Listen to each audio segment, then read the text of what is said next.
Hey everyone, welcome back. Does Smash work fine on mobile data but fails to load properly on Wi Fi? Gets stuck or loads add and levels? Here's a fix. First, go to your settings and then tap Wi Fi and find your connected network with a blue check mark. Then tap letter I in a circle next to the network's name. Tap Forget this network and confirm. Now, go back and toggle the Wi Fi off. Wait for about 10 seconds and then turn it back on. Reconnect to your network by tapping it and entering your password. This clears broken network sessions that causes Smashfest to fail. After reconnecting, try Smashfest again.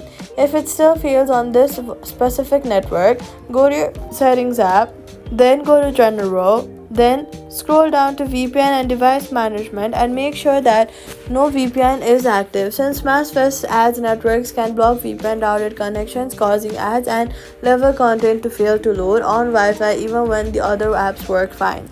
So all you've got to do is forget and reconnect Wi-Fi fresh, turn off any VPN, Smashfest loads correctly on Wi-Fi, and that's it. Subscribe.